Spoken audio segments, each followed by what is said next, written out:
Who fancies a little review of Robot Wars Series 9, Episode 3 that I've just put off for so long? I think we need this, so let's do it now. As usual, best fight, worst fight for each of the four main competitors, those who got through to the head-to-heads. So first of all, Thor. Really great to see Thor back in a new guise, with a new look to Thor. It's a lot lower, it's apparently smaller, it looks really cool. It's sort of gone from a Land Rover to a Ferrari in looks. It's not necessarily as good though, so just watch out for that. I can't decide Thor's best fight. I'm stuck between two, so let me hear what you think in the comments below. So there's either Thor versus Mr. Speed Squared, where Mr. Speed Squared clearly wasn't running properly. Thor just came in straight away, explodes galore, I've actually written down. Yeah, I mean, that's a quick and easy fight for Thor, but would it be their best fight? I'm not sure. It's either that or their fight versus Heavy Metal, where they managed to just sort of bump into Heavy Metal's wheel as it falls off. Obviously, Heavy Metal had been through some quite heavy fights, so yeah, I can't decide out of those two. Let me hear what you think in the comments. Worst fight, even though they lost the final, I'm going to say their worst fight was their first fight with Concussion, where Jason went in for one more blow and it proved fatal as he was knocked sideways and immobile. And I think it's a really disappointing fight because Thor is such a good robot, and Concussion were basically stuck on the pit, something they need to sort out. So yeah, that's possibly the best and worst for Thor. Heavy Metal, what does it do? It's got a rotating arm. I don't understand what that means. I can see that there's something at the back that's meant to do something, but there's just no logic to what it does. It's just sort of there, and I don't get it.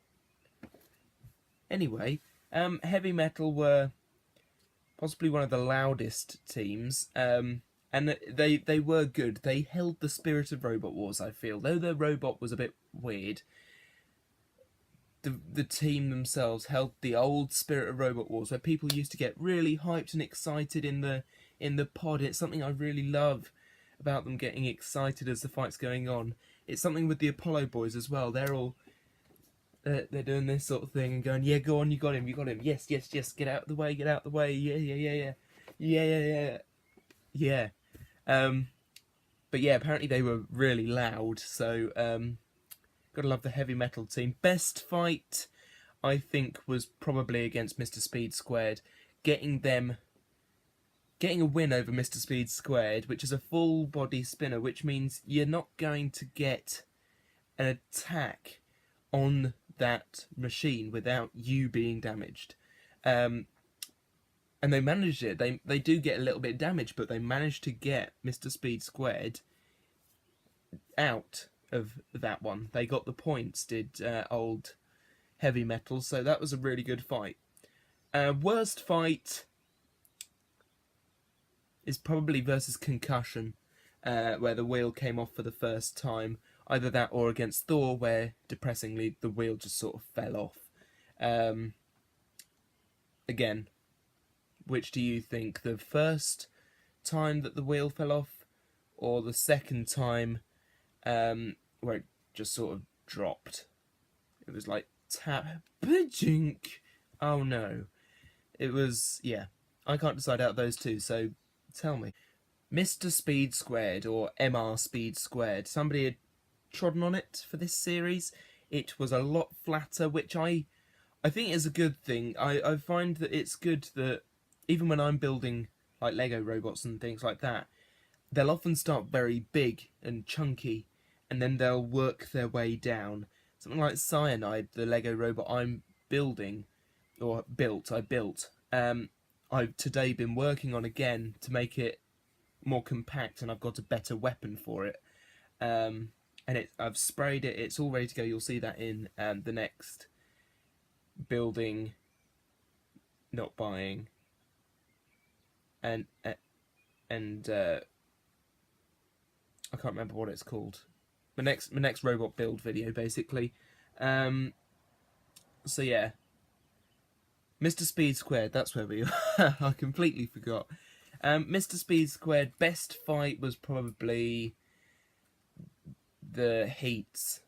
The heat they were in, where they decimated most of the other competitors before they started to get all gyroscopic, and that was start of the downfall.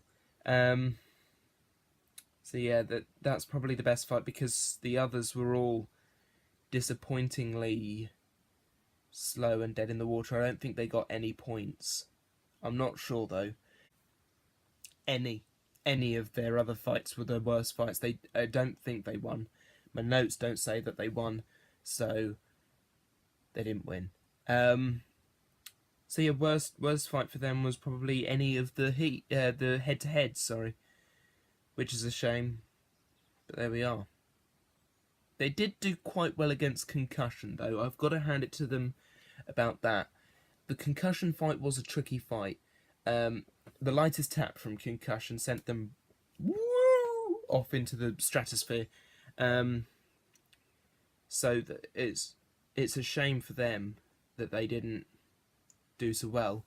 But that was a good fight. I enjoyed that one against Concussion. Who we must talk about next? Concussion Amateurs coming straight in. First ever fight, first ever build, first ever anything. They were in the audience in 2016. This year they built a robot, they competed, and they got through to the grand finals. That shows, I don't know, amateurs, you can do it. Look, Concussion got through to the heat final.